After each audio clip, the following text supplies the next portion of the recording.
Hello, farmers, and welcome to another episode of The Harvest Season. My name is Al. I'm Kevin. And we are here today to talk about cottagecore games. That's what it is that we do, isn't it? Well, hold it. Before that, happy birthday, Al. Woo! Oh. Cue the music. For dear listeners, Al's birthday was just a few days ago. Well, at the time of this recording, probably went about almost a week since then this episode comes out. But yes, wishing you a very happy birthday, post-birthday, whatever. Thank you, Kevin. And in honor of your birthday, Al, I am bringing you the best gift I can think of. Another episode about wildflowers! Woo! So many. So we are on Wildflowers episode. Is it 4 or is it 5? I feel like it's 5 at least. Let me check my list, because I have a list. I can search through my list. I did a solo episode. We did one together. There was the interview. So this is the 4th main episode, but there's also there was a greenhouse as well. There you go. So you did the characters. The characters one you did as your greenhouse episode. The premium episode. The best bit is, Kevin, it's just me and you that've been doing all of it. I know. No. We're not letting anyone else on this train. Nope. Yeah, no. That's because, well, at least half the episodes, I don't think you even expected I sprung them on you. Yeah, I mean, look, I'm not complaining when you come to me and say, here's an episode, and I've done most of it. I'm like, great, sounds amazing, let's do it. So just before we get into that, transcripts are available in the show notes and on the website, as per usual. As Kevin mentioned, we are going to do this. So this is the second interview of a voice actor. That's the term I'm looking for. A voice actor from Wildflowers, which we'll detail a little bit more later. If you want to listen, if you don't care about anything else and you're just here for the interview part of the podcast, there should be times in the show notes. You can click on that and get straight to that if that's what you really want. I would recommend listening, though. We got loads of interesting news coming up. I'll say I will say, just to hook them, that it is the interviewee is one Mr. Ray Chase, who is a prolific voice actor far beyond Wildflowers. So I suggest you guys look him up. I'll get into that later. But anyways, go ahead, Al. All right, what's up? What are we doing? So before that, we're going to have a whole bunch of exciting news. But first of all, Kevin, what have you been up to? It's been a minute since I've been on, so I'm trying to think. It's been a minute, and I feel like the Dredge episode was your last one. Yeah. Tears of the Kingdom. I'm not done with it, but I don't even remember if I had it when I last recorded, but I'm going through that. Guess what? It's a good game. Shock. The Lightning Temple is the best part of the game thus far. I haven't done the Fire Temple, I will say, but man, I really like the Lightning Temple. It's a pyramid in a desert. It's a good thing. Yeah. Let's see. Aside from that, Marvel Snap continues to eat away at my life. I hit Infinite last season. That's like top of the top. I finally caught up with Johnny. And I am trying to claw my way back up there, slowly but unsurely. Aside from that, but that's a little old news. What's eaten my life this week? Aquarium Odyssey DLC for Let's Make a Zoo, whatever it's called, the zoo game. I'm playing that. I'm back in. Nice. Let's build a zoo, whatever. Nice. Yeah, that's been eating at me. Abomination of nature are you most excited by? So, as the name implies, it's Aquarium Odyssey. So it's all your fish and whatnot, right? So, I'm probably gonna work on like a pufferfish and a blue whale, because that just sounds funny. Just stick the head on the blue whale. Nice, tiny little pufferfish head. But I mean, it's good. Go back to the episode we talked about that game. It's still good. It's great value. Go get it. Let's build a zoo. What about you, Al? What have you been up to? Nice. Let's see. So I've started playing the original Harvest Moon on my Switch. Oh. So that is interesting. I'll talk more about that later. Some other time. Did you have a question? No. Actually, that does make me. I should point out, I've actually kept up with Story of Seasons, Wonderful Life, as a comparison point, since that is the grandpappy of that game. So I am curious to see how that compares, because that game, I'm still enjoying it. But I guess we'll hear about that some other time. Maybe not. I don't know what. It's not like I'm saving it for a future episode or anything like that. Definitely not. No. Why would we do that on this platform? Why would we talk about Harvest Moon on the Harvest season? No, that doesn't make sense. But yeah, it's interesting. I'll say that at this point. It's interesting because I never played the original. Did you? You never played the original, did you? Wonderful Life was your first. Yeah, that's correct. Yep. Yeah. So it's interesting to go back and see where it all began and what was a staple back then and what has changed since then. It's been very interesting. I'm not sure it's the sort of game I'm going to play for months, right? Like it's not. But I'm sure it shows a little age, just a little maybe. Yeah, but at least for a bit to see what it's like, because history is interesting. Context is good for things. Yeah, usually. I've been doing a bunch of raids in Pokemon to get ready for Mewtwo, which is I think coming on this Friday. I'm looking forward to getting a Mewtwo with the raid mark. Enjoying that? I haven't been disliking it. I mean, I feel like the raids are one of the better bits of the game. I feel like it's one of the worst. I really like. I've really been enjoying the Blissey ones because it's like you go in there and you absolutely take it down, and then it heals you, and you're like, "Oh, great, thanks!" And then you get loads of rewards for it. I've been enjoying that. Oh, sure, I guess that if you're grinding out the easy, mindless ones, that makes sense. Like okay, that's fair. Like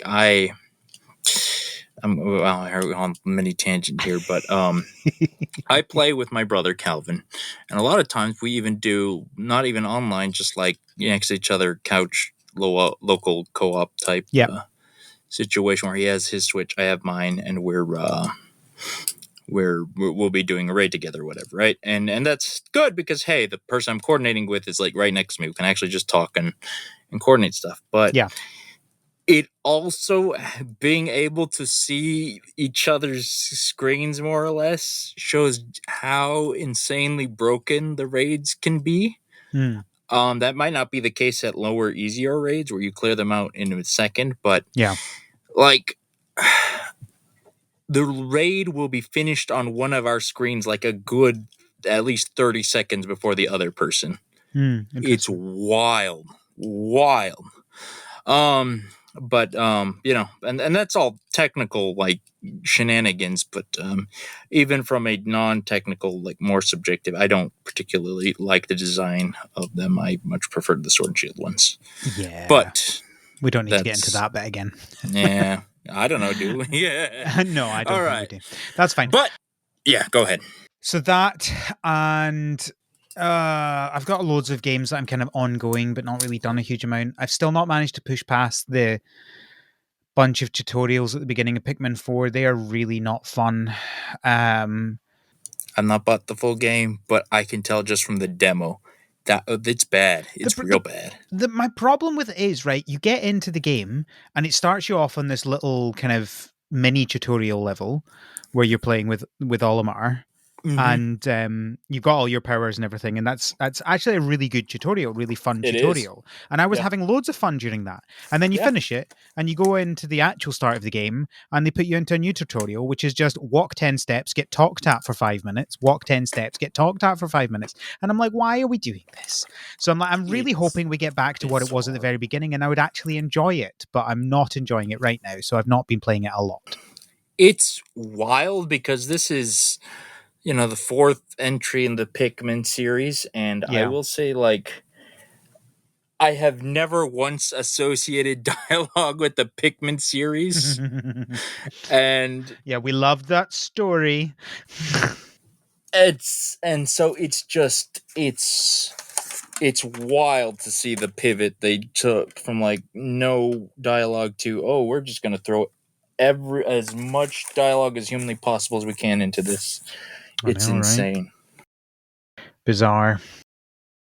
And I need to at some point go back and finish off Hollow Knight, but I've just not had the brain space for that. But I mean, that requires a lot of brain space, so I don't blame you. And I did just get a bunch of games for my birthday, so that's gonna make things busy. So, you'll like this.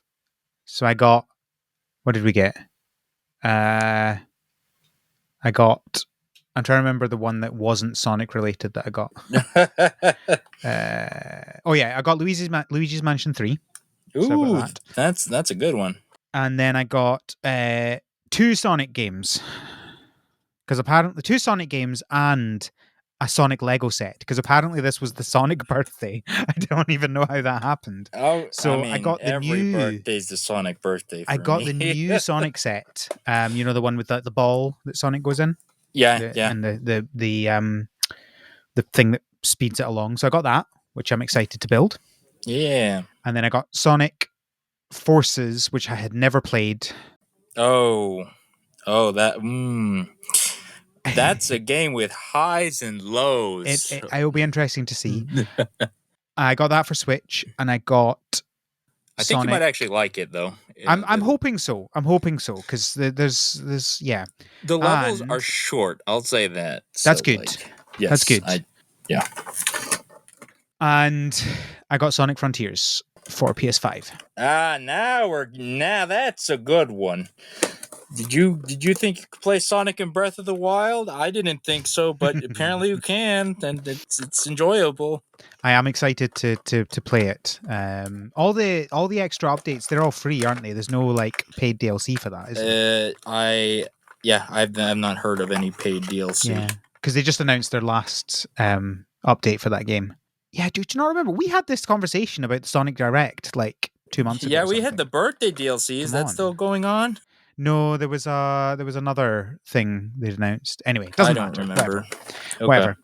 So that's what I got. I've not played any of them yet, but they're on my list. So lots of games, lots of stuff. I think that's what we've been up to. All right. Should we talk about some news? I guess. Contractually obliged to. All right. So first of all, we've got Apico 3.0. Is coming out soon. So it's the new Apico update. It has a bunch of new areas, some new bees, some new quests, and fishing mechanic. So if you felt the one thing that was missing from Apico is fishing, no, it's got it. Do we get Cody in a fishing hat? Is she the fishing tutorial person? No, she is not. Wouldn't that be something? Look, basically fish are the bees of the sea, right? That's it. Sure, I'll say yes, just to aggravate Cody. So it also looks like I feel like they've taken this in a really weird direction, because I'm just watching the trailer for the update, and it looks like you can dive dive under the water. Whoa, and get water bees. Is that a thing? Yes, you can get bees in the water. No, I know in the game. Is that a thing in real life? Oh, probably not. Bees in water. Water bees. Bees cannot swim. That's the first thing that... Cannot breathe underwater, but they can be submerged for up to 5 minutes. Gotta pollinate. Wait, scientists just discovered there are bees in the oceans. Bees is in quotes. What? Oh, they're pollinators. Oh. We'll count it. Okay, here we go. All right, then. Okay, okay, but... All right, see, this is how wild this Apico update is. Yeah. You love sea bees. We gotta redo whole fishing month now. We got Apico an episode to throw in there. Get Cody in there. Anyway, that is coming soon. Speaking of coming soon, we got a release date for Steam World Build. And that is the 1st of December. Kevin, you're excited about this, surely? Yes, build your own online video game front shop. That's what it is, right? That's what Steam World is. What is SteamWorld? It's a city builder. Okay. I've heard the name, but I've never actually bothered to look what SteamWorld is. Because there's SteamWorld Dig, right? That's yeah, the thing. so SteamWorld have a bunch of different games in different genres. And Okay. SteamWorld Build is their city builder one. And it's their new game. Ooh, it reminds me of Dragon Quest Builders. Got that square grid system. I like it. Yeah. It looks right. it looks quite cool. I might give it a try at some point. Oh, that looks like combat, like actual combat sort of thing. Oh, okay, that's interesting. Huh. All right. Yeah, I'm wondering whether it's so it's definitely not like first person. I'm pretty sure it's kind of tower defense-y combat, I think. That's what it sure looks like. So I mean that's good. I like tower defense. I do too. Definitely do. Yeah, all right, this looks pretty good, I won't lie. December 1st. December 1st, coming to Windows, PlayStation, Xbox, and Switch. And it's like PS5 and 4, and it's Xbox Series S and X and Xbox One. So like it's on all the things except everything Mac. That matters. Except Mac. I stand by my statement. Wow. Oh, Kevin. I can't wait to get the plugs in so people can send their hate mail. Kevin, I think that my time at Sandrock is scared of Mineko's Night Market. Most things should be. I'm scared of Mineko's Night Market because I'm so excited for it. It's going to consume my life. For context, they have delayed their 1.0 release, so that was meant to be coming out the same day as Mineko's Night Market on the 26th of September. They have taken the very sensible decision to delay until the 2nd of November. Yep. Give some room between them and Mineko's Night Market. Yep, that's the move. I mean, yeah, I can't think of any game. Well, that's not true. There's probably some games, but that's a tough time to come out. Yep. I don't blame you. I'd run away. I love they probably have no idea, right? Like it's probably just they need more time. But I love the idea that they're like actively like having a meeting, like, oh no, we're releasing the same day as Mineko's Night Market. We need to change. Nobody's gonna play our game. There are okay, I don't know about Sandrock, but that absolutely happens. I'm positive. Oh, sure. Red Dead Redemption 2, you bet it moved because Breath of the Wild came out on the same day, week, okay. Whatever. Sure. But we are talking about Mineko's Night Market, right? It's not exactly... Is it? Are you going to regret this statement, Al? Look, I think we are living in a bubble. Let me put it that way. Well...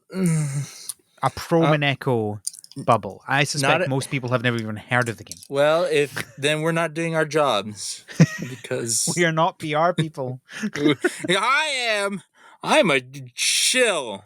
I'm gonna shill so hard for Mineko. I'm not a PR person until they like offer to pay me money. Then who knows? We'll see. Hashtag not an ad, but it could be. Yes, definitely not an ad yet. Research Story, their 0.4 update is out now, and it brings the spring and summer festivals and a lot of smaller stuff that most people don't care about. If you play the game you might care about, there's a link in the show notes. These researchers have very, very vivid lives, I've got to say. Cody, do you have spring and summer festivals? I would need to know. At her job, I mean, totally. I don't know. One Lonely Outpost have released a roadmap, and their first update, the customization and controller update, is out now. So if you wanted to play it with controller support, you can play it now. If you were refusing to play this game until there was character customization, good luck. No, not good luck. Good news. No, it's there now. Good luck still.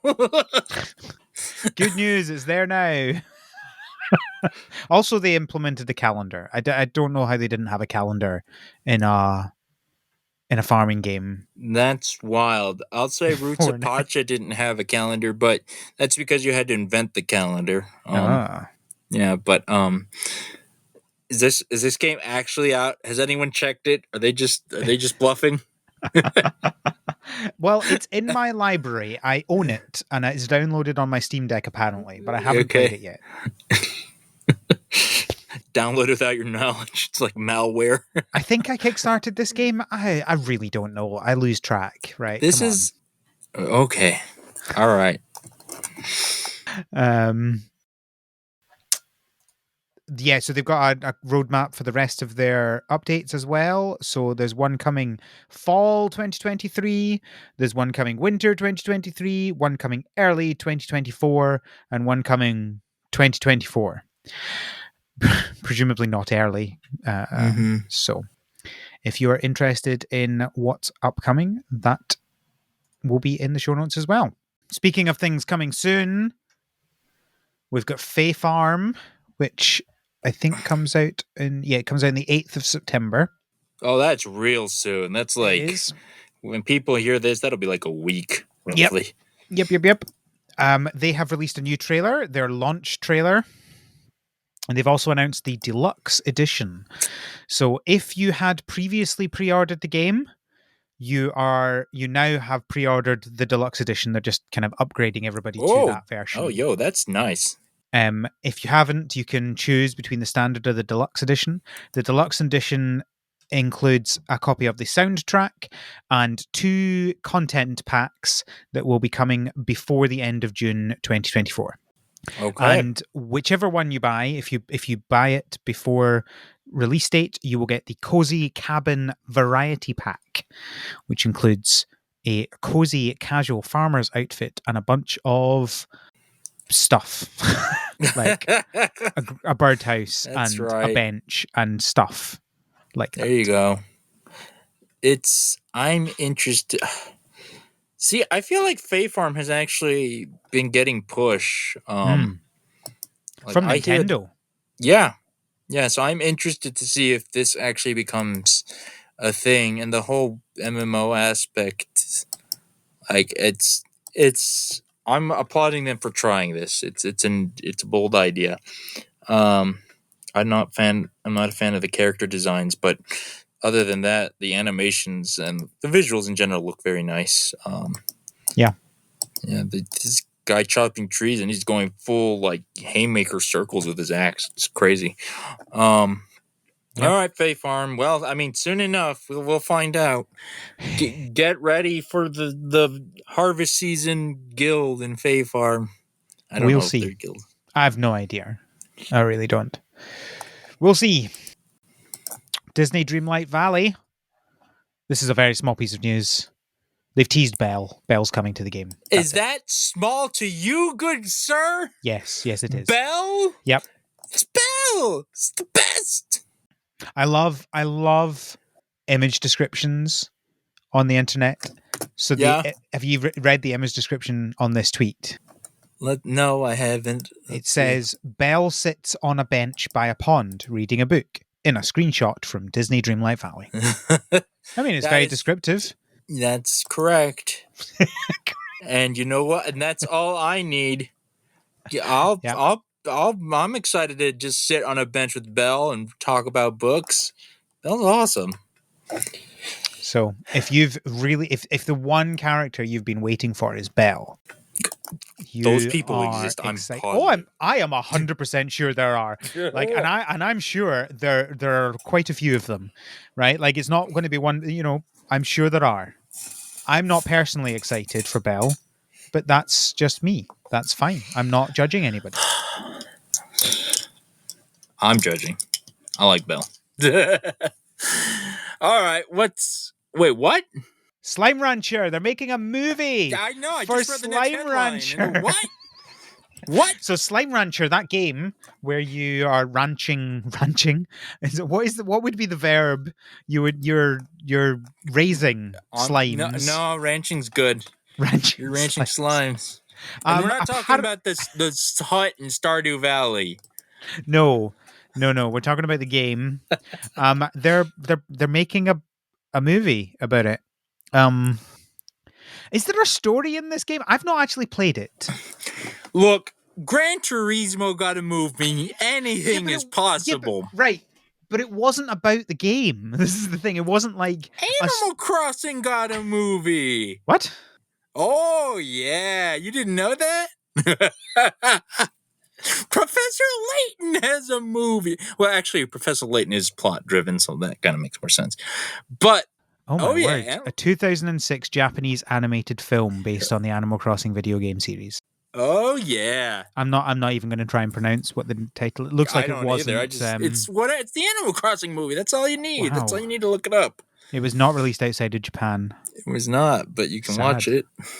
Subtitles. I don't know what to say. I mean, I would watch an Animal Crossing movie if it was released in English. I don't really. I'm not in the mood for. Just no. Anyway, you're gonna go watch this Slime Rancher movie? Well, okay. What is Story Kitchen? Hold on, I'm trying to see which one's. What? Story Kitchen. Yes, Story Kitchen. What are you talking about? I'm sorry, I'm reading the article that you're linked to. Story Kitchen is working together with game developer Monomi Park. Oh, so what is Story Kitchen? Presumably they're a filmmaker. Well, I mean... What have they done? Let's see. Like, are they gonna... I want to... Here, I'm curious because... Like, Story what Kitchen can I Production expect? Company. Can I expect, Margot Robbie to join this cast? They are apparently making a Sifu film as well. What? They are? Sifu's dope. Story Kitchen are, yeah. See, actually, Sifu would be great for a movie. This is wild. Oh, interesting. So, right, okay. This is wild, right? Story Kitchen is a combination of the writer-creator of the John Wick franchise. What? The producer of the Sonic the Hedgehog movie. And some rich dude. This is actually not a bad pedigree. Man alive. John Wick, Sonic the Hedgehog. What's not to love? Okay. Oh no! Apparently, so I'm wrong. The third person is a commentator. Apparently. That's very different from a rich person. Yeah. Well, he was in a suit and I didn't recognize him and he didn't say what he was, so I just assumed he was just a random rich dude. But apparently, he is an American play-by-play commentator. Okay. Like, well, I mean, I don't. Those are like some decent credits actually to have on your pedigree. And I will say Keanu Reeves being in this movie is more possible than zero now. Oh my word. It's just going to be like John Wick but with slimes. Love it. Love it. That'd be amazing. This is why he's ranching slimes to avenge the pet that died. I don't know what to say. Oh, I'm getting more excited about this. Oh yeah. This is Sifu's a lot like John Wick too, actually. Oh, they are also making a Vampire Survivors film. Oh, they're the guys doing the Vampire Survivors film. Oh, okay. I won't lie. I'm excited about this now. What game are they not basing something on now? That's... Oh, I don't think we've actually seen one of their projects come to fruition, but... No, they're pretty new, so it looks like it was last year they founded this company, so it's going to be a wee bit before any of them release, but... But I won't lie, I'm excited. Like,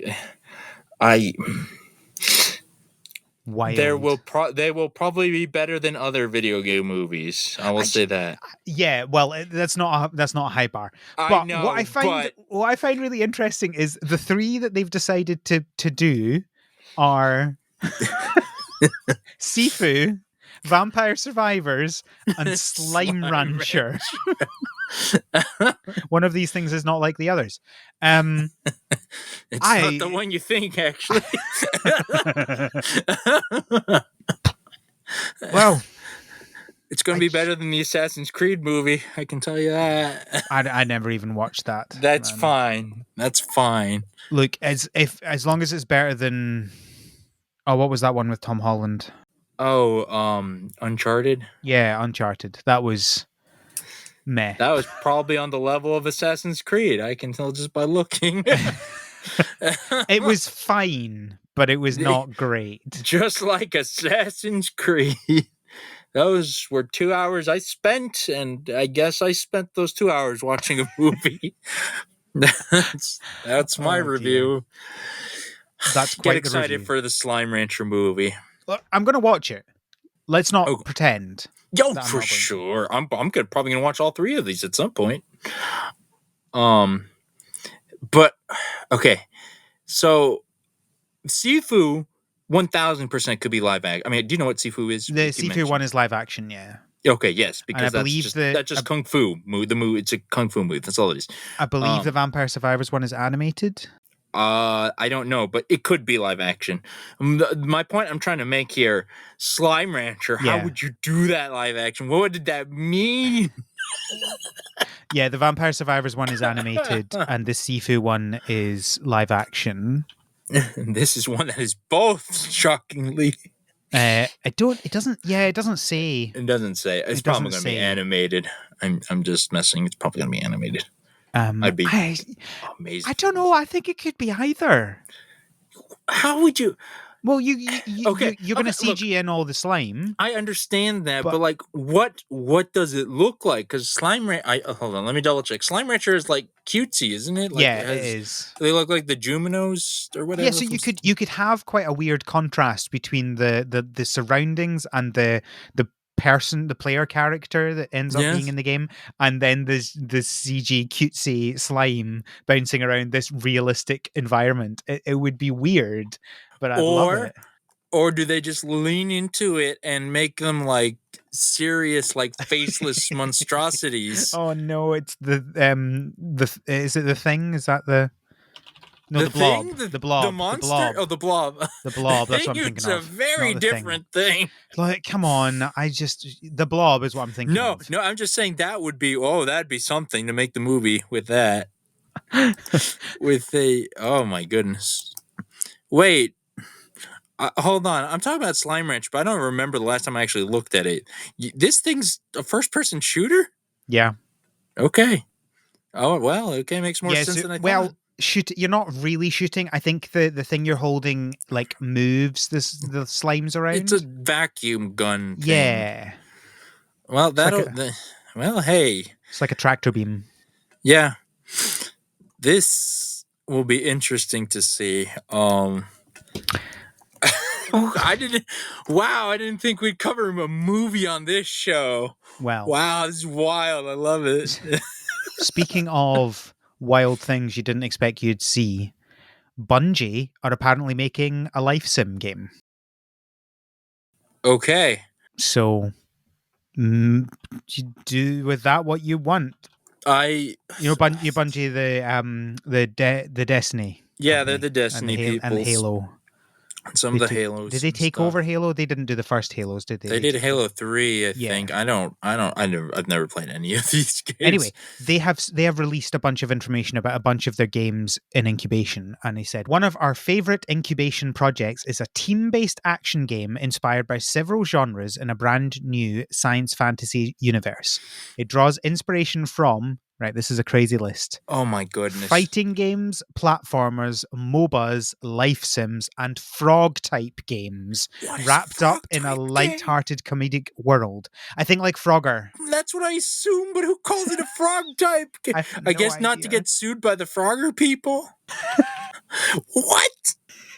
Well, it's either that or maybe it's like a typing game with frogs. I'm trying to think what these categories, what they add up to be. It's like you're crossing a road, but it's 3D, so there's vertical platforms too. But there's also heavily combat because it's a MOBA. I've come across. I searched for frog type on Google to see if anybody had any idea of what that means, and there's a Games Radar article which is Bungie's next secret game is finally out in the open. It's team-based, sci-fi, and whatever frog type means. They are definitely. Is this Frog Fractions too? I think they must mean Frogger. That's what I'm assuming. Like, but I don't know how that builds into everything. How does that work? Like, with none these of genres, though, it could be Frog Fractions too. A life sim platformer Frogger game? Like, I can kind of actually make a game with the other ones until you throw life sim. I don't. I really look forward to seeing what on earth they're talking about, right? And this is wild. It's a team-based game. So you're what life sim games are team-based? Unless they mean life sim like Spore, where you're generating life. No, I mean, they are specifically saying life sim is a pretty standard term. Like, I know. I mean, my only thinking is maybe like maybe these aren't all the same thing at the same time. So it's like, you know how you would describe, say, is this just Cult of the Lamb? Well, this is what I'm thinking. So Cult of the Lamb, right? When you initially talk about what it is, makes no sense until you think about the fact that it's essentially two different parts of a game. Yes, they're two games essentially. It's two concepts of games put really nicely together that somehow works but makes no sense when you think about it. Sure. Right? And so kind of the same. So it's not presumably it's not going to be life sim Frogger at the same time. Right? Like, it's not going to be the same screen and you're playing a life sim game in the style of Frogger. That's not going to happen. You don't know. Look. No, you're right. I don't know. I have no idea. I'm just trying to figure out like the rest of the world. And the part that it's Bungie who's making this. The Destiny people. What will it look like? Yep. This is what I'm like. Is it going to be like, because the Frogger would imply it's top down. The MOBA would imply it's kind of top downish as well. Like the fighting game, you don't really tend to get like top down fighting games though, do you? No. Platformer would imply at least side on, or if it's 3D, you know, you certainly wouldn't expect top down for a platformer. Like, I don't know what's happening here. Lighthearted comedic world. Can Bungie do that?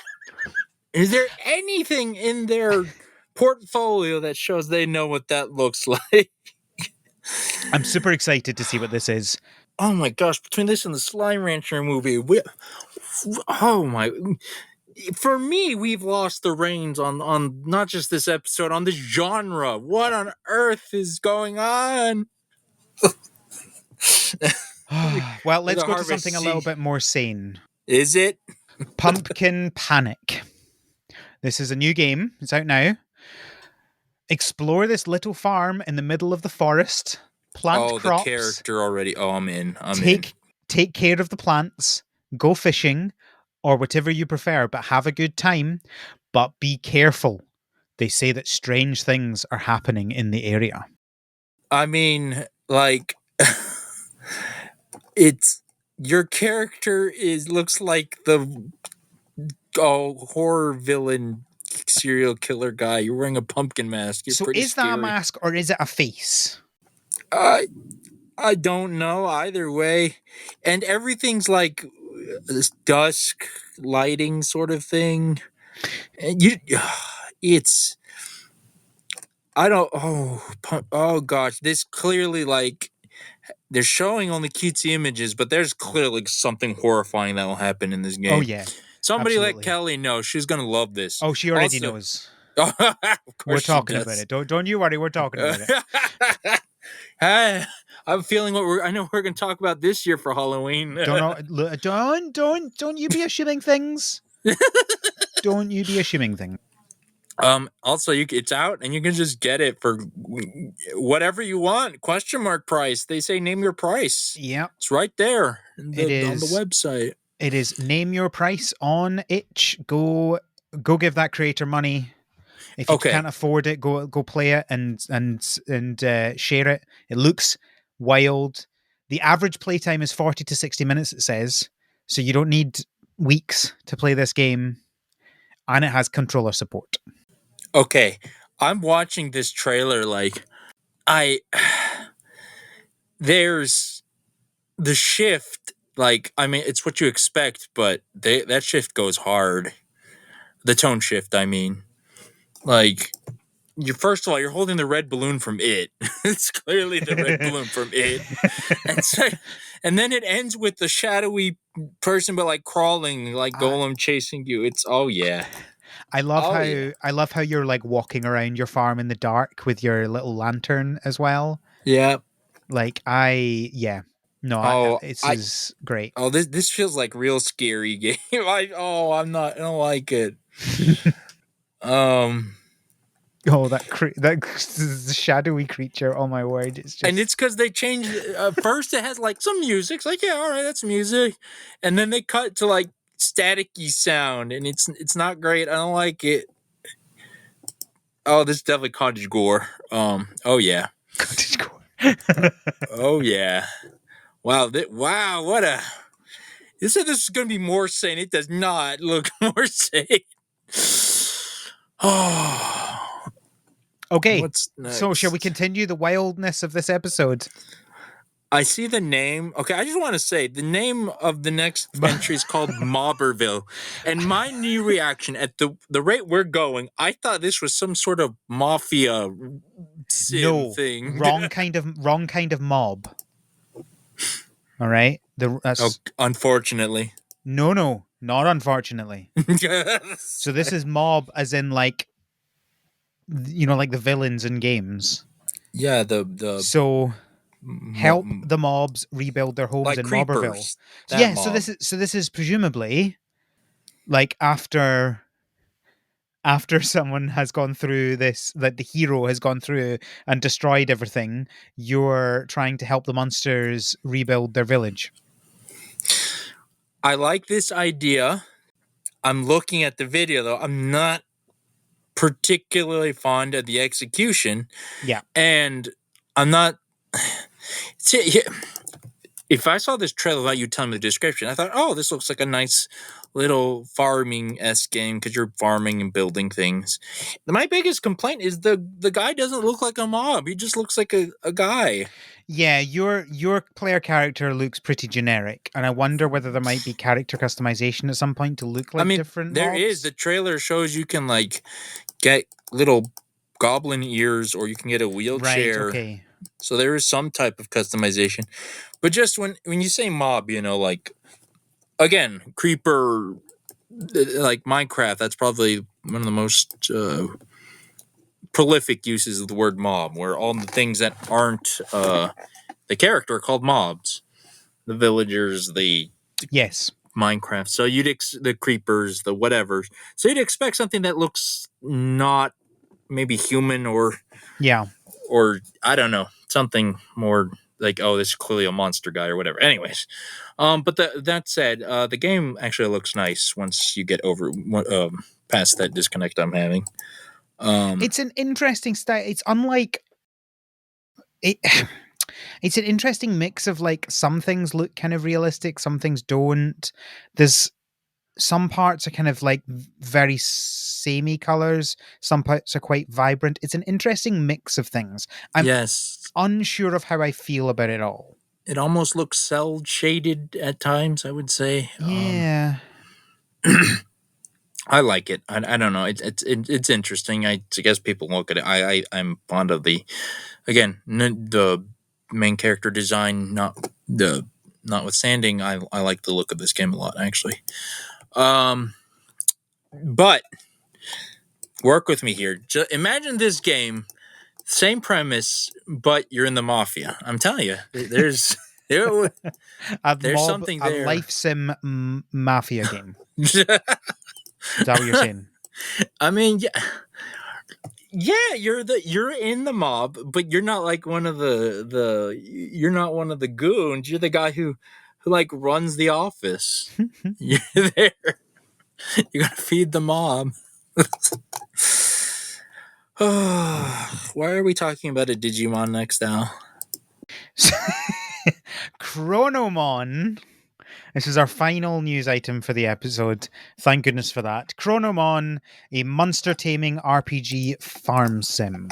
You guys think I'm joking, but Google it. There is a Digimon named Chronomon. Chronomon, a monster catching RPG sim on your PC/mobile/ Wear OS smartwatch, a truly cross-platform game. Can I play this on my Tesla while not driving? I kid you not, they have a version of this game for Android watches. Oh yeah, I just saw. Look, anytime you talk monster catching, right? Like, of course, you're gonna look at the monster designs. I just saw a Dragonair. That was just a Dragonair. That was a Pokemon. I still haven't looked at it, despite you saying it. Let's have a look. But the trick is you can make them very close to Pokemon, because when you're playing on your Apple Watch or your Android Watch, whatever, you can't actually see. They're too small. That's how they get you. Yeah. Oh, wow, that's just Pokemon grass. That is just Pokemon grass. I mean, how different can you make grass look? Let's be honest. Yeah, fine, I'll give them that. But, like, are you playing as a beehive? I think there's a beehive mon. Why not? Yeah, that's a good idea. I like it. So you excited to play this on your Apple Watch or Fitbit, whatever? I don't know how those things work. I don't do smartwatch watches. I really don't know. Like, I'm presuming that the watch version is it's like a Tamagotchi type thing, surely. It's not like the full game. You don't. What if it is, though? I mean, look, people have done wilder things. Yeah, it's true. It's Kickstarter? I missed this. It's Kickstarter. I was watching the video. I didn't look where it was. Yeah. So it's done. You can back this project. There's 2 weeks left, but we're done. Both Chronomon and Mobberville are on Kickstarter right now. Chronomon has hit its goal. Mobberville has not, and I suspect probably won't. But which is a shame, because I think Mobberville looks like a better game. Yeah. So. Oh. Yeah. Oh. I didn't. Oh. Okay. Let me put reference.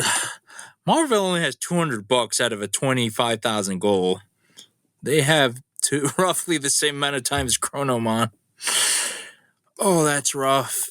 Which stinks, because it's a real shame when someone has like this great idea that they want to do and they love making games and they can't do it.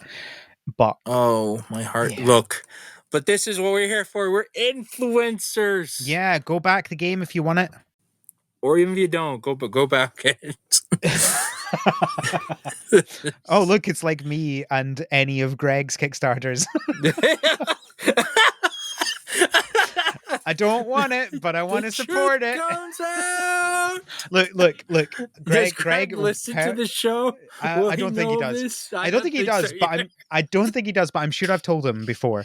Look, it's fine. I backed his latest one, and I backed it for the highest one to get the hard cover one. It's like, I'm not going to use that, but it's okay, because I'll give it to someone I know who plays TTRPGs. I'm just not a TTRPG kind of person. Yeah. There's nothing wrong with backing something that you're not going to use yourself just to support a friend. Yeah, so with that, go as we're on the Chronomon news item, the takeaway is go back Mobberville. I don't know what the takeaway is. What is the takeaway?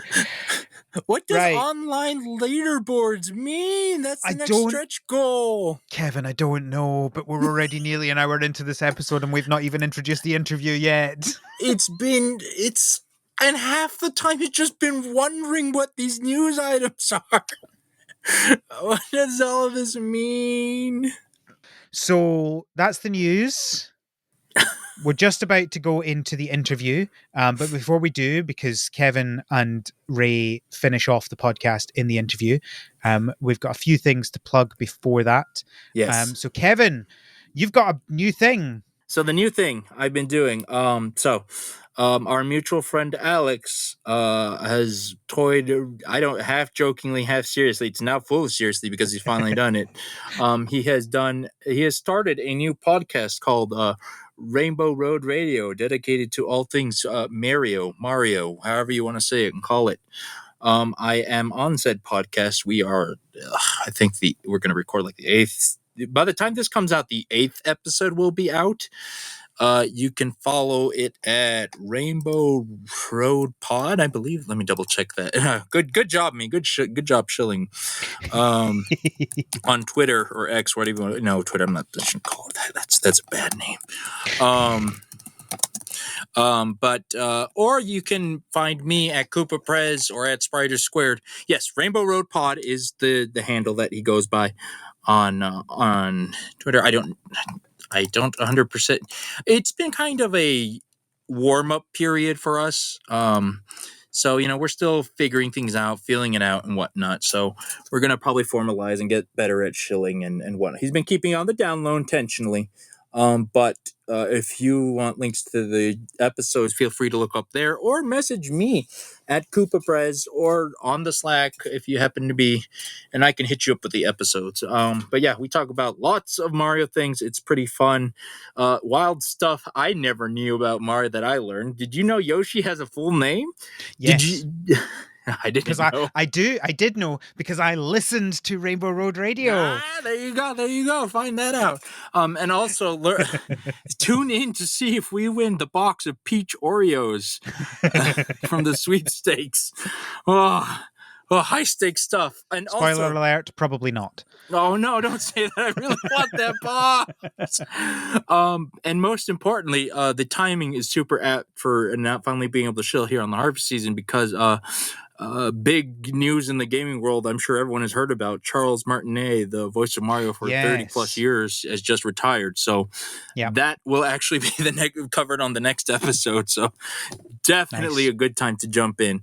Feel free to go back to the earlier episodes. They're not probably not even as news heavy as harvest season here. It's all minor news, so you can go back. We cover games and topics and things, so it's pretty go back to easy to listen to. So yes, shout outs to Alex for that. He's the real dude who does the editing of his baby. I'm just on it. And thank you, Al, for listening and letting me chill. Like I said, that is at Rainbow Road Pod on the tweeters. Find me at Koopa Prez on the tweeters. If you need a link to the show, I can hook you up, or you can look for my art at Spider Squared. I have been posting some art again, actually. Unemployment and all that. But if you don't find me on the tweeters, find me on the Slack at the Patreon, the Harvest.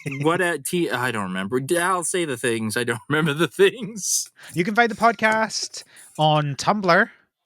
Oh my gosh! You're doing that now. Yeah, that's what I'm doing. Sorry, say it again. At THS Pod. The Patreon is also THS Pod. You can find links to those things on the website harvestseason.club. I'll bring him back Tumblr. I like it. Well, why not? You got to be somewhere. Why not Tumblr? Twitter's a dumpster fire now, but Tumblr at least has years of being a dumpster fire. Not run by one single egomaniac. Yeah, go to the Patreon. Give me money, please. It'd be great. Yes. I love doing this, and it'd be great to do it more. And you can hear the special secret show. Yeah, we don't know what the next episode is going to be because I've not really thought about it, but there will be one at some point. Lots of extra content there. Probably.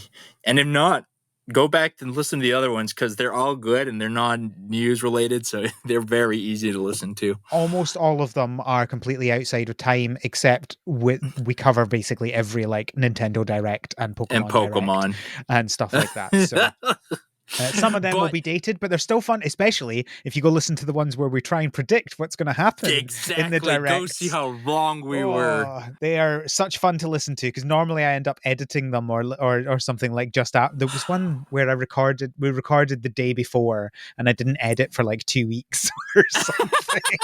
So that was fun to edit. But anyway, look. I was obviously joking and speaking in hyperbole that we didn't get Katy Perry as the champion of the Sinnoh remakes, but we could have at least gotten a reference in Scarlet and Violet. Just a hint. Come on, Pokemon. That is the biggest problem with that game. You know what? If you want to go hear lots of thoughts on that on Scarlet and Violet, go check out the Patreon. There is one episode in there somewhere where it's just Johnny and Kevin complaining about the games. And we need to do a follow-up so we can complain more. Do we? We had an... Let's wait for the DLC. There you go. All right. So there's the plugs. Or is that it? Was there anything else, Al? I think that's everything. Upcoming, we have an interview from... Well, Kevin was interviewing Ray... What's his name? Chase. Ray Chase. Yes. Interviewing Ray Chase, one of the voice actors in Wylde Flowers. Do you want to give any more information about it, or him, or okay? Has he? You say he's quite a prolific voice actor. Has he voice acted anything I would have known?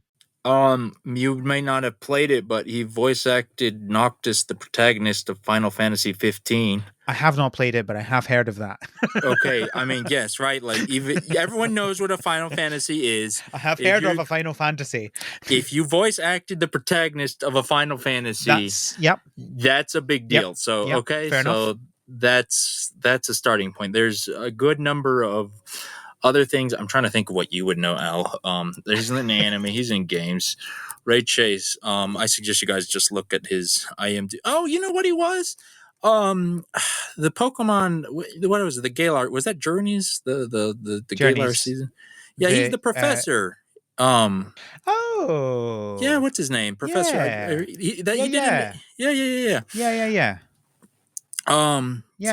The professor. Yeah.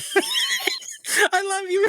Yes. I know his name, Cerise. Yeah, thank you. I knew it started to see it, something like that. Professor Cerise. What? He's gonna voice Cyclops in X-Men '97? I didn't know that. What? Holy mackerel, Ray! When did that come out? Huh? It's like, when did the news come out? Because it's not out yet. I don't know. Yeah, the news. I missed that. I don't know. Okay. Anyways. Ray is actually a big deal. I didn't think about it. There are probably people listening right now who are listening to this for the first time because Ray is on this show. I guarantee you. Hi, fellow Lava fans. He's actually in a good number of like Hollywood movies too. I don't know. Well, if you are listening to this for the first time, because if you're listening to Ray, I really hope you've enjoyed this so far. And I'd like to say this was unusual, but no, it's always as wild as this. So if you enjoyed the wild craziness of this, strap in. We've got so many more coming. That's what they want from Ray. So you know what? It's good. It's aligning well. Let's hope so. Wow, he has been in so many games. Oh, he's Roy. He's Roy from Fire Emblem and Smash Bros. I forgot about that. There's a big one that people probably know. Nice. Yeah, he's a lot of things. Kingdom Hearts fans will know him. He's in Diablo 4, Street Fighter 6, Armored Core 6. Oh, he's Armored Core. That's a big one. Yeah. He's in Street Fighter 6 in Soul Calibur. Wow, there's a lot of sixes going on here. My word. Good heavens. The Boss Baby Christmas bonus. Oh, he actually enjoyed that. I've heard him talk about that. He was Nick Fury in Midnight Suns game. What? I didn't know that. Oh, that's interesting. Okay. Huh. Yeah. Call of Duty Modern Warfare 2, the remake. Yeah. Yeah. Well, okay. So you're now going to hear this interview that Kevin did with Ray, literally, I think, like 4 months ago. Yeah, okay. That I want to put an asterisk. Yes, we recorded this interview a hot minute ago, and due to several reasons, it took a while for us to get it out and get it ready. So with that, there is a small asterisk that some of the information is maybe a little outdated. Some of this stuff is out now, and more importantly, I shill a stream he does called Lava. It's like a weekly stream. They are no longer weekly, sadly. They do live action shows. It's like a comedy troupe thing. So Right. unfortunately, but still check them out. You can follow them. All that stuff will be covered in the interview. But yes. And one more important thing I forgot to tell Ray during when I actually talked to him. So this is big special thanks to Ray, of course, for being on the show. But absolutely, the only reason I looked twice at Wildflowers was because I heard Ray was in it. The whole reason, the whole Wildflowers arc of my life, of the arc of this show happened because Ray Chase voices a werewolf in that game. So thank you, Ray, for leading me down this deep, dark, wonderful rabbit hole. All right, and that's all I got to say. They can hear the interview now. Enjoy the interview. Hello, farmers. I'm Kevin, and somehow I've managed to sit down with yet another member of the Wildflowers cast, and this one's a real doozy. It's with great pleasure to introduce the Prince of Lucius, the Master of Masters, and the voice of my in-game husband, Wesley, the one and only Ray Chase. Hey, everybody. You're going to have applause here, I imagine? Yeah. It's going to sound awesome. I'm applauding over here. Fantastic. It's great to be on the show with you, Kevin. Kevin and I go way back. One of our biggest fans of our erstwhile sketch comedy show / odd streaming podcast thing. Loud, annoying, and very annoying. Yes, always with the funniest comments, best sense of humor. Love you, Kevin. Thank you, Ray. Yeah. Big fan personally as well. As he said, I have a history of sorts. I have that founder's badge on their Twitch channel. And what's funny is it was my sister who got me into Ray and the voice acting. That's right. Yeah. Anyways, go ahead, Ray. I kind of introduced you, but why don't you tell the dear listeners who are listening about yourself? You know, they probably heard you, but just don't know it. Oh, what do I do? I'm a voice actor for a living. I'm in a lot of. I've had a good fortune of having a lot of different thumbs in a lot of different voice acting pies. I do video games and the anime and commercials and audiobooks and promo. Yesterday, I narrated a documentary for the first time. Ooh. It took a long time to book one of those. I auditioned for maybe 300 of those. TV narration, documentary narration over the course of my career. And I was just about to give up and say, you know what? Never booked one, never came close. I'm going to give up on this for now. And wouldn't you know it, I finally did it. So moral of the story is never give up, I guess. Yeah. Congratulations. Are you allowed to talk about it, or does that have NDA stuff too? No, it was literally yesterday. Okay. But I think it probably comes out soon. Okay. Yeah, it comes out soon. Okay. It has to be. Well, I'll be keeping an eye out for sure to hear your melodious, dulcet tones narrating or whatever. Okay, so let's start off by talking about the reason we brought you onto the show, the flimsy excuse I was able to get you on here. Wildflowers. So you play Wesley, who is a werewolf.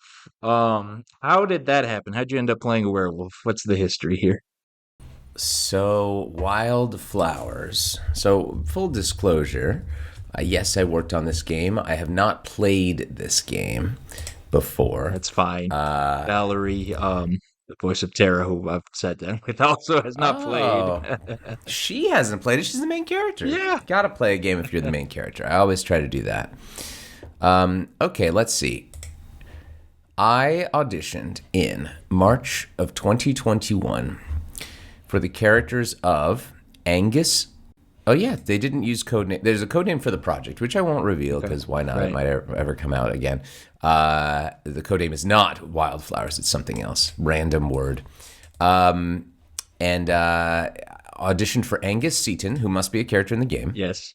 Example actors, they're looking for Seth Rogen or Jonah Hill. Usually I pass on those. Yep, I didn't do that. I don't have a voice that I do a lot of different voices, but I can never play big friendly dude. I can play big mean dude, but I just don't have that timbre to be like I'm a large man and I'm friendly. I just don't have it. I did audition for Reverend Christopher Connor. They were looking for Bradley Cooper in The Hangover or Chris Evans in Knives Out. I gave him. Oh, he's like a church guy. Yeah, these are such strange descriptions for the characters. Well, so many times the breakdowns they think they're looking for something, and then an actor will come and give them something completely different. And they go, "Oh, that's exactly what we're looking for." Okay. So I got Wesley Vuk. It says, Wildflowers is a gentle-paced game where players get to master the arts of becoming a witch, manage and grow their own farm, and come to know and love the characters of Fairhaven in a deep, play-at-your-own-pace, character-driven story that spans a year. Would you say that's accurate?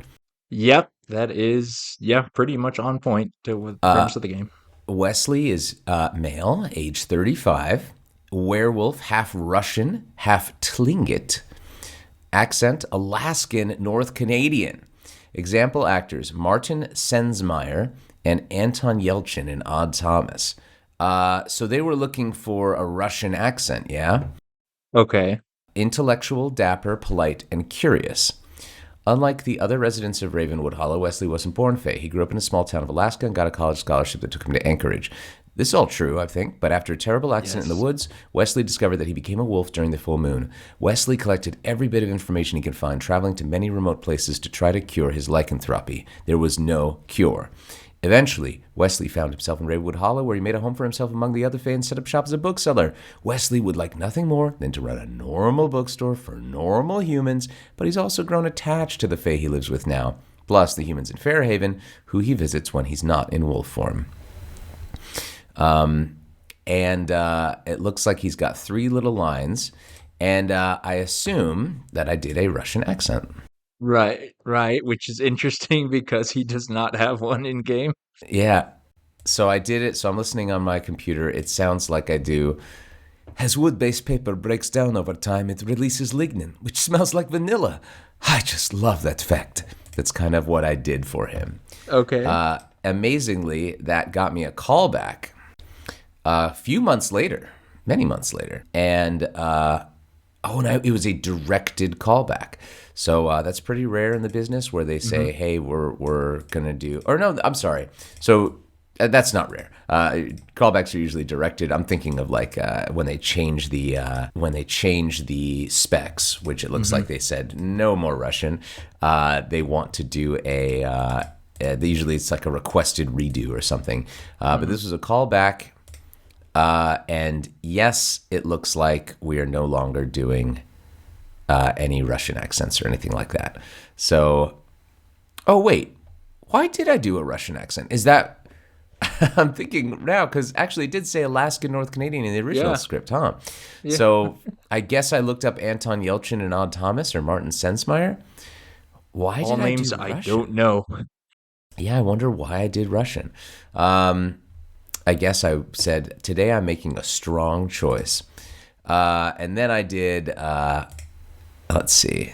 I don't have a recording of my callback, alas, but it must have been, I gave it the Wesley voice that we all know and love. There it is. And then it took a week to get an offer. I did this all remote because this was right in the smack dab of COVID, August 2021.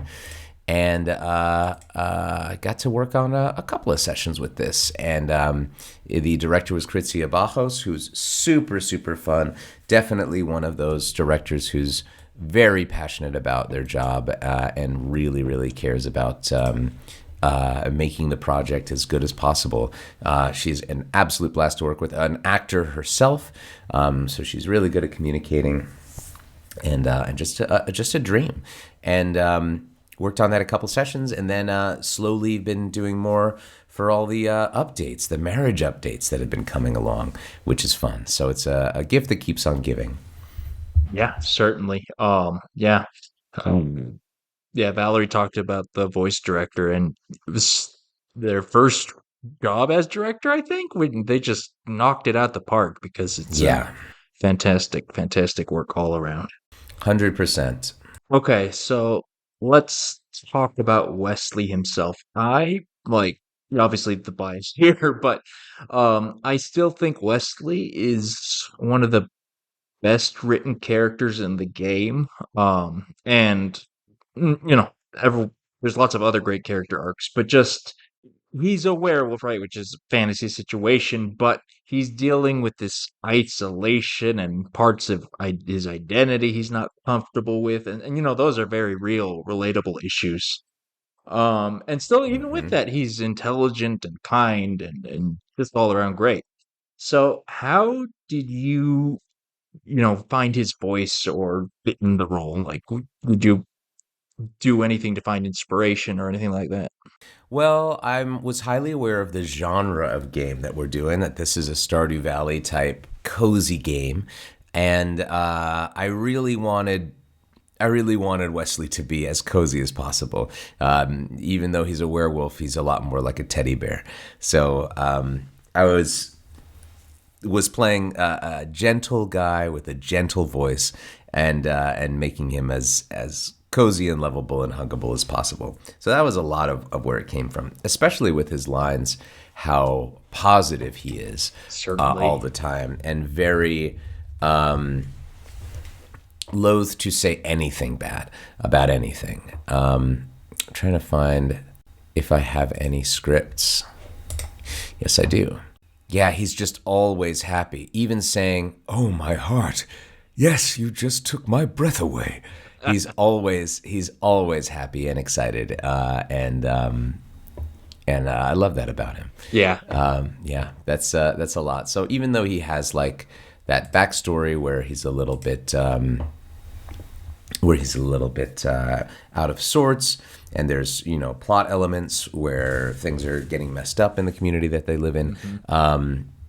He's at the end, he's always going to be gentle and always a good guy. Yeah. Fantastic performance, Ray. Hearing Thanks. that, like, it makes total sense, the teddy bear. Because that's clearly what he comes across as, whether human or wolf form. That's really neat to know.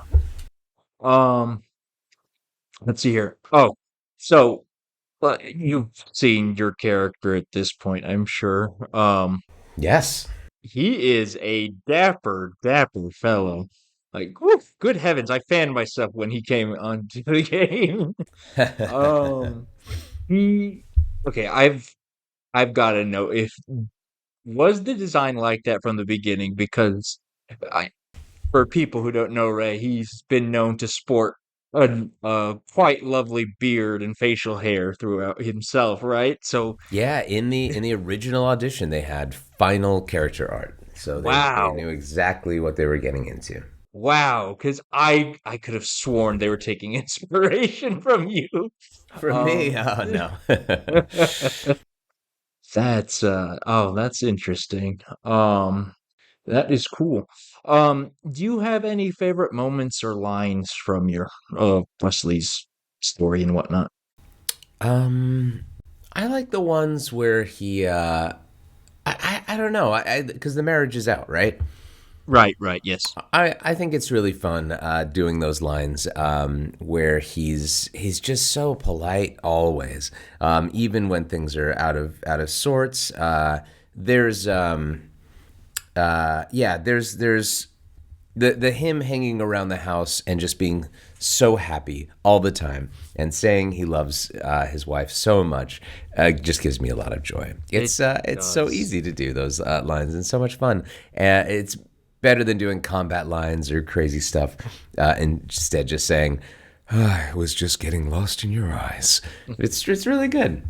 Yeah, fantastic choice for a spouse for that reason alone. I love just the way he says "dear" and "sweetheart." Sweetheart. Yeah. Yeah, fantastic work on that. Let's see here. So Okay, so you haven't gotten to play the game yet, which I recommend. I think it's really fantastic. But have you played other types of farming games? Like you said, it's a Stardew Valley. Have you played other cozy type of games like that? For sure, I played Harvest Moon back on Game Boy. I played Stardew Valley. What other life sim kind of games are there? Never played The Sims, actual Sims. Yeah. I haven't either. Yeah. I mean, this podcast is like farming type games. So you Yes. must know more than just these, right? What are the Right. other ones? Yeah, so the genre that we've kind of settled on is called cottagecore. Cottagecore, Yeah, nice. that's the kind of the genre. And yeah, so like Stardew and Harvest Moon were where we started in farming type games, but it's really blown up in the past couple of years since Stardew. We've got what was it, Bear and Breakfast, where you play as a bear running a bed and breakfast. Ah, beautiful. Yeah, there's a Stardew clone that just came out called Roots of Pacha, which is set in the Stone Age, which was really fun. Cool. Yeah, so yeah, it's really blossomed and it's fun to see. And one of the I still think I talk about Wildflowers a lot on the show since I played it because I think it just really stands out. Mm-hmm. You One of the honors you guys have is this is the first, I think, cottagecore game of any kind that has been voice acted and fully voice acted. Oh, I guess you're right. Yeah. Yeah, all So those other ones are more pixely or mhm. that not voice actor. Even the Harvest Moons, yeah, in the Nintendo 64 didn't have any acting, right? Yeah, no, it didn't. Wow. So yeah, it's so nice because so many of these games are character driven a lot of times because they have little Mm-hmm. relationships and whatnot, and just hearing the performances you guys give, all these little nuances and tone and the rhythm, how you guys talk, it's just adds so much to the characters. It's really awesome to see Great to hear. a game come to life like this. Um, but yeah, so it's cool to see that you have played some other ones. Are you playing any stuff right now in particular, other cottagecore or otherwise? I mean, it's sort of a relaxing sim type game, but I've been playing through Death Stranding.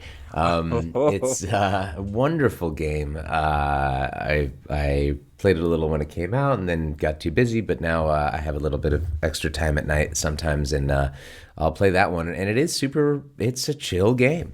There's some combat, obviously, and stuff, but it's a really nice meditative game where you're slowly, just like a cottagecore game, making the places around you better.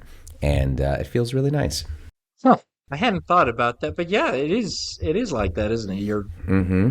building up the environment, the setting. Yeah, it is a lot Yeah. like a lot of these cottagecore games. Yeah, Good, exactly.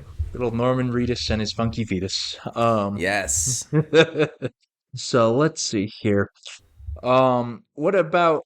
Well, I know you're a voice actor and NDA's amok, but is there anything you want to talk about that maybe recently came out that you know about, or something you're excited about, something like A, that, a video game I'm excited about? or anything like that you worked on, any of your projects? What just came out? It is so hard because we're never notified when that stuff happens. Right. I don't know. What the heck am I in? I don't think anything cool. Oh, I mean, what just came out? We just saw Murder Mystery 2. That was really fun. Yeah. I got to narrate on that. That was awesome. What a pleasure. So that was something. Sure, if I sit down with my handy dandy Excel spreadsheet of all the things I've done, I'll be able to go like, oh yeah, this came out. Yeah. But not always sure. That's fine. Yeah, for listeners who might not know, Murder Mystery 2 is a bona fide motion picture with Adam Sandler and Jennifer Aniston, if I recall correctly. I Yeah, haven't that's seen it right. myself.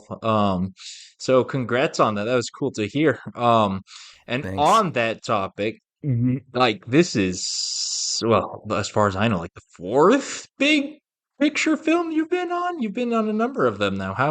What is that like? How's that different from your typical voice acting gig? I mean, it is wild. Everybody's works differently, and the director really matters. It's it's crazy. It's crazy. Those things I did Malignant, got to play Gabriel, worked with James Wan, and in Licorice Pizza, got to work with Paul Thomas Anderson.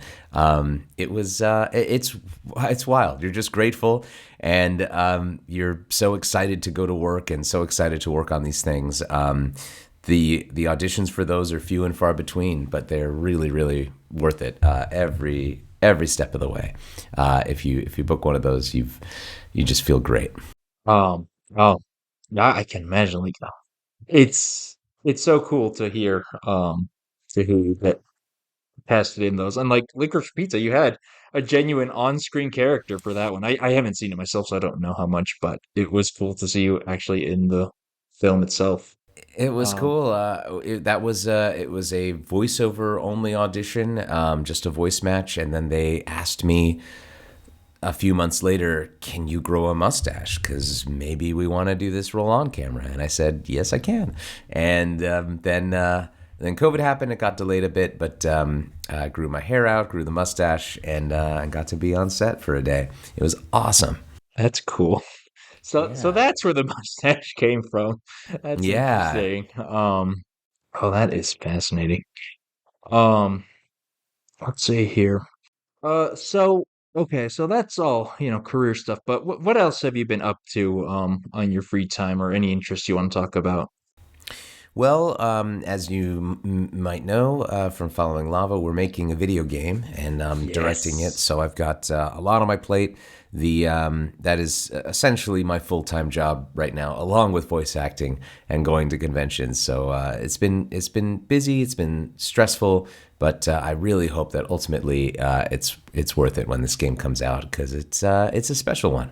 Yeah, I mean, certainly like I assume Max and Robbie from Lava are also working on it. Um Absolutely, they are. Yeah. yeah, so I for people who haven't seen it there, these three are comedic improv geniuses, and I can't wait. And they have a long history in anime and video games, so they know all the junk that we're into. I'm very excited to see Thanks, what you guys Kevin. We're come up with. definitely making this game our fans are our target audience. I think you guys will get a kick out of it. It will. I'm not going to say a lot about it, but it's not going to be a gory first-person shooter disturbathon. That's for sure. Oh, that'd be something. Okay, I know it's still under wraps. You guys have been pretty good about that. Do we have any ETA on when we can see it? General spitball idea? I know when it's we're aiming for release, but I am not at liberty to say, Ah. unfortunately. But we are. I will say this: we are on schedule. Since we got funded and we've been working with our publisher, we haven't had any hiccups in the schedule. So, getting milestone to milestone, we're doing okay.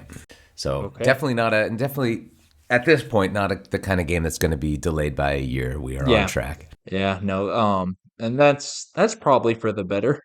Um, Yes, I can relate for sure. yeah, one of the hallmarks of the cottagecore genre is a very significant portion of them are Kickstarter, Indiegogo, crowdfunded, etc. And boy, are delays a common thing.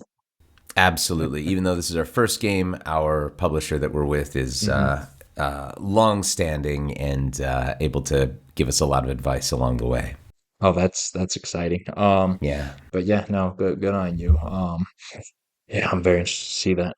Okay, let's step back in time a little. Again, some of the listeners might not be familiar with some of your past work. What are some of your favorite roles from the past? For voice acting, I loved doing Noctis. He means a lot to me. That was main guy in Final Fantasy 15. 16 is coming out next month, which is exciting. And that one really stood out because we worked on it for 3 straight years with the same people. high quality director, engineer, studio. The other actors were all so on point, and we told that story, which was a really wonderful story in order, which almost never happens with voice acting, especially if you're a main character. A lot of the times you're kind of a blank slate. You're just kind of going through the motions. You're saying lots of normal lines that are just utility. The store's locked or out of ammo and stuff like that. Right. But Noctis had a really cool story, a lot of really emotional scenes, and that's always the best part of being an actor, is getting to go into those meaty emotional things that mean so much. So that role for sure means a great deal to me, and it's fun to every once in a while come back and give a little reprise, doing Dissidia, or we even have that mobile game that they brought us all back for. We all did our lines. I don't know how it turned out, but it's always good to come back. He's a great character. Yeah, he is. I can't say I 15, like I mentioned earlier, my sister, she's the one who's getting into the voice acting world, and she's big into Square Enix, and that's when I started taking note of the voice acting world, and obviously you were the star there, but like I still feel like that's probably the role that really put you on the map. Yeah, absolutely, for fans for sure. I don't know if casting directors know about it, but fans for sure. Right. Yeah, that's and yeah, I you can't be stressed enough how wonderful FF15 is, and like you said, the emotional aspect is just it's fantastic. I mean, talk about a comfort game too. Like it is one of the charms about it is it's just a hanging out with friends sort of simulator. You just go in and the party banter is so good and natural that you just want to stay there a long time and drive around and fish and do hunts and stuff, and you can play that game forever. People, do hundreds of hours of hanging out with us, and I think that definitely for fans of this podcast would be interested in that. Yes, certainly. I couldn't agree more. Let's see here. So, okay, so obviously on this show a lot of the games and genres are wildlife or nature centric and whatnot. And I happen to know you recently moved into a new home, but I'm curious, are you still out in bear country? Because you've had a few run-ins with the wildlife. Yes, we moved right as COVID happened. We didn't even know it was happening, but it just happened to be really good timing. We moved to we bought a little cabin out in the woods, just like a cottagecore fan would, and then COVID happened. We were like, well, let's live here full time, because it certainly is a lot easier than living in a city right now. Yeah. And we were fortunate to be able to do our work remotely during COVID, and still do. Now it kind of opened up that there's a lot of remote work that's out there these days. And then, just recently we moved to a little town called Ojai, California, which, and we still have our little bear cabin in the woods, which is about 2 hours away from here. But this is also a very, very, I wouldn't say sleepy, but it is a relaxed sort of vibe out here. Okay. Very, very much in touch with nature and stuff. And I mean, we have one of the cool features of this house was it has a garden in the back. It's got 6 different fruit trees. I'm looking at our loquat tree right now, which is in season. We have clementines, we got limes, lemons, passion fruit bush. It's an amazing place. So we do love that outdoorsy life ourselves. It's one of our favorite things. Awesome. Oh yeah, we have a mighty oak in the front of our house, which is it's gotta be at least 100 years old. This thing is huge. Wow, it's ridiculous. Yeah. Wow, you're in your own little cottage core game setting. 100%. Yep. That's awesome. Oh man. Obviously a lot of the listeners probably think that's a dream home. Because it is. I mean, it is our dream for sure. Oh, that's lovely. That's absolutely lovely. But yeah, I mean, I am out here in Atlanta, which is pretty urban, but it's still fairly in tune with nature. There's a lot of woods and wildlife, especially, once you're Mm-hmm. outside in the suburbs. Just this past weekend, I actually had to rescue another, as in like the fifth time, giant snapping turtle off the highway, take it back to a pond. Wow. Yeah. Um, Good on you. Those highways are scary. yeah, they are. So the fact that you can stop traffic is important. Yeah, yeah. Yeah, and yeah, like I said, there's a lot of ponds near where I live, so there's a bunch of these, and like I said, it's multiple times I've encountered them now. They're huge. I think that one must have been at least 30 pounds. Wow. Yeah, yeah, big old thing. And they will bite, but living here with all this, I knew how to handle it, kind of. But yeah, Do you very know? cool. Do your fans know your screen name? My screen name? Oh, yeah. I mean, Yeah, yeah, they know my name, I Koopa think Prez. It's my Twitter handle. I think it's important. I didn't realize how turtly you were as a real person. That is That's very very cool. true. Yeah, they would be my what is it, constituents? All Yeah, exactly. right, Ray. So you're a very seasoned voice actor. I've heard the answer plenty of times, but for people who might not be as familiar and might be interested in this world, Valerie offered some coaching lessons, for instance. But what advice would you have for people interested in getting into VA and whatnot? What advice would I give? I feel like this answer has been changing a lot with AI and stuff, and how what that means for the future of this profession as a Ooh, whole. Right? I hadn't even thought about that. I feel like uh, you know it is really impressive what it can do, especially when it's a straight ahead read. Obviously, audiobooks it's ideally suited for. I think when it comes to real emotions, it seems to have some struggling with that sort of thing. So maybe we're a few years away before we are all replaced in anime and video games and stuff.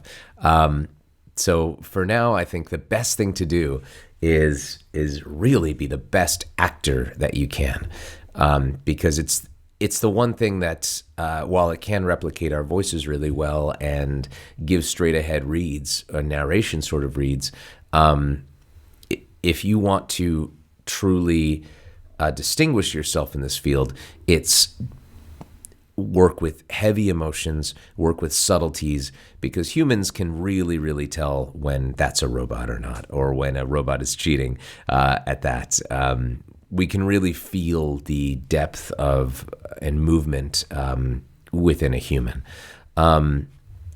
So for that, I think you go back to the roots and work on theater and work on live productions and work on Shakespeare, and true, honest human emotion is going to be the biggest thing in the marketplace in the years to come, I feel.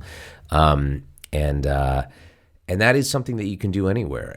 Every community, especially like if you're out there in Atlanta, you can join a local theater and take real theater classes, and start to work on those really meaty roles that have been established, long established classic roles. That'll really let you sink your teeth into something. So honestly, I think that's the advice I give this week. Who knows what next week is, but for now, also all of us who are working in this industry, I feel, have also started in theater. It is a very much common ground, a common language between actors and directors. We all went to school for it. We all have participated in community theater, did plays, middle school, high school, college, afterwards. It's a really, really useful tool in this industry. Okay, yeah, that's really solid advice. Yeah, I hadn't even like I obviously I see a lot of the AI stuff, but and I know there's been uh, controversies or stuff that's popped up about it with the voice acting stuff. But yeah, that's a very good point about the emotions and whatnot. It's definitely going to get rocky for a few years. I have no idea what is to come, as I don't think anybody does, which is what is so scary, but also exciting about it. Who knows? So we'll all be staying tuned right along with you guys. Okay. Let's see here. So, all right, let's go back to gaming a little more casual. What stuff are you personally excited to play or see, etc. As a fan, not career wise. I am excited to play Diablo 4. Has been really good. I've missed the betas and that stuff, but from what I've been hearing, it just seems like the perfect sort of relaxing, put in 20 minutes here and there sort of game, and those are the things that I'm always looking forward to the most. Something where I can fit it into my schedule and play for a little while and play something addictive and fun and immersive. And that game is looking really, really good. Which also makes me sad. I don't know if I'll be able to play Final Fantasy 16 when it comes out. I love the series, and this one looks really, really good, but I don't know if I have the time to put in that. That is also one of the reasons why Death Stranding is great right now, because each of the trips takes like 20 minutes, and you can do a delivery and then walk away from the console. And so I'm always looking forward to things like that. Roguelikes, Slay the Spire, my favorite video game, always playing that one forever. And those are the ones that I'm looking forward to the most.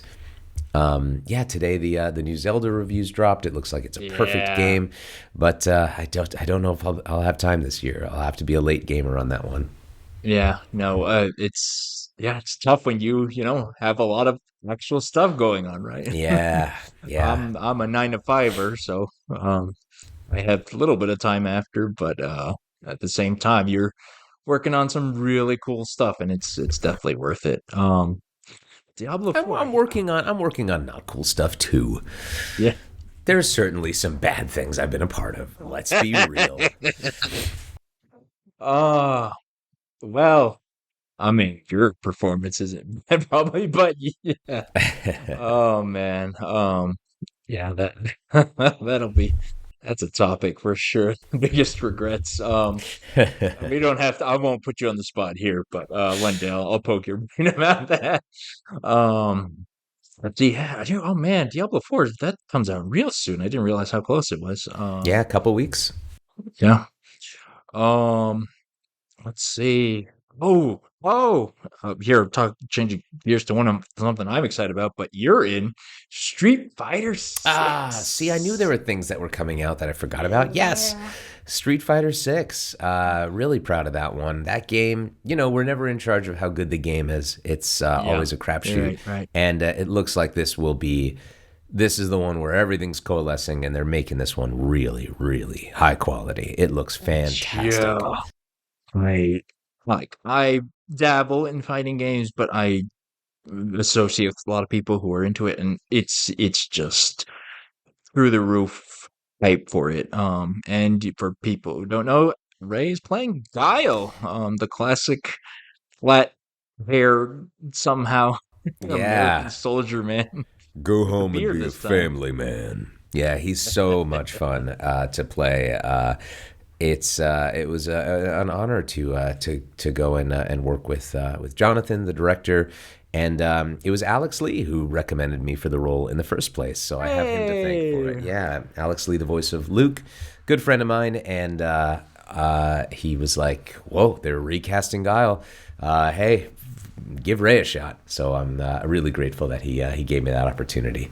Oh, that is awesome. Well, shout out to Alex. I had no idea he did that. Oh, that's yeah. I'm a big fan of Alex. He's done some great stuff too. Let's see here. Yeah, Zelda's the big. I'm probably gonna be late to that one. Myself. Roguelikes. You mentioned that. Like Slay the Spire. So oddly enough, a lot of us who are on this show, I don't know about all our listeners, but we're into roguelikes. I don't know if there's some weird common ground between that and cottagecore, but have you played Cult of the Lamb? I looked into it and it looked great, but it wasn't a must play for me. So that was one that I was like, this hits all the right notes, but I don't have to play this one right now. So Right. I didn't. I kept my hand off the Steam buy button on that one. I mean, I know. Yeah, I feel like a lot of good roguelikes are like that because they just always be there, Well, and Cult of the always Lamb is searchable. also you're building a village too, right? So that is It's sort of that cottage core itch as yeah, well. yeah. We did talk about it on the show because of that. Hmm. But it's it surprised me how much more it's combat focused than the cutesy village stuff. But it's super enjoyable, super comedic. I'd recommend it if you ever get a minute. Yeah. Um, What are you playing these days? oh my gosh, good question. Wildflowers because an update came out like Oh, last week. an update Um, came out last week. yes, the further farming, I forget what it's called. They introduced more farm animals and more dialogue and such. Oh, okay, gotcha, It's gotcha. it's substantial, yeah. Um, yeah, fantastic. I can't give that game enough praise. There's say Roots of Pacha, which we're actually going to talk about on this show probably. Well, at some point. Again, that's Stardew clone Stonehenge Valley. Very cute, very well done. But other than that, Pokemon Unite. I know you've dabbled in Pokemon here and there. Have you heard of Pokemon Unite? I don't know Pokemon Unite. Okay, you know League of Legends. Yes, so it's a MOBA Pokemon? It's a MOBA Pokemon. Wow, sounds It's great. free to play. Um, it's on mobile and on Switch. And it's great. And one of the best things about it, each match is 10 minutes hard time limit. You That's have to great. invest an hour in Yeah, each League match. is really long game. Yeah. So I play that a lot with my brother, almost daily. That is a fantastic game, Sweet. and free to play.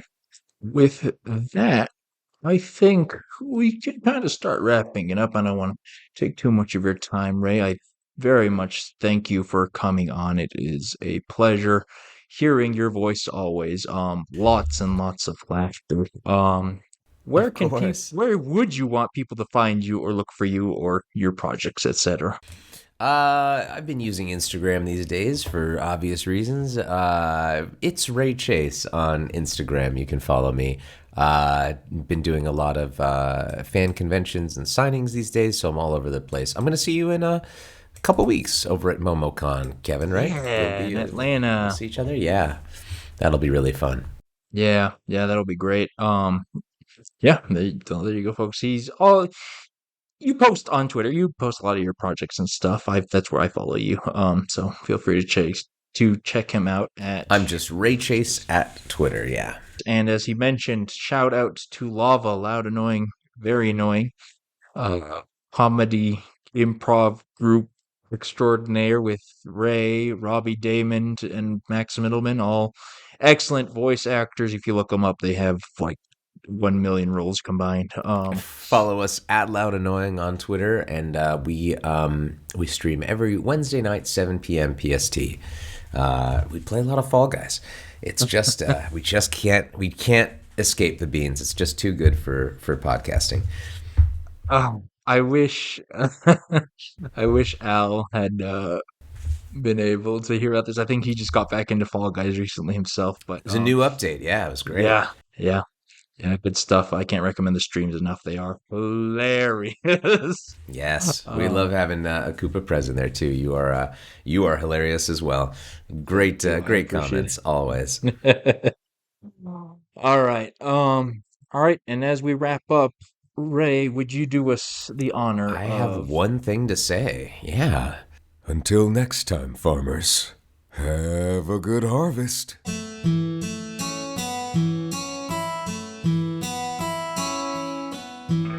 The harvest season is created by Al McKinley, with support from our patrons, including our pro farmers, Kevin, Stuart, and Elisa.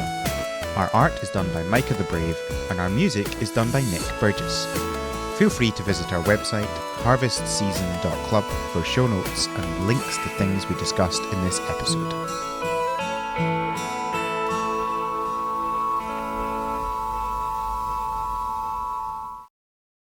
And then let's we'll reuse what we did in the. I think what I'll do is I'll reuse what we did in the previous one, and if it doesn't mush where together, I don't care. I'll figure it out. Sure. So yeah, I'll slot this. If it I'll slot doesn't work, leave this in so they know our technical foibles. Yeah, just in case it doesn't. We managed to record this after we'd recorded everything else because I realized we needed to put these plugs somewhere. So these will be very subtly slotted in between the news and the introduction to the interview. Will it work? Only you know, listener. Only you know if it will work. I think at this point we got to put it in it. Well, if it works, this bit will be in post credits. If it doesn't work, it will not. We will see. All right, that'll do it. Wylde Flowers, more like Wylde Podcast. There you go. This really was. There was. Oh my gosh, it was insane.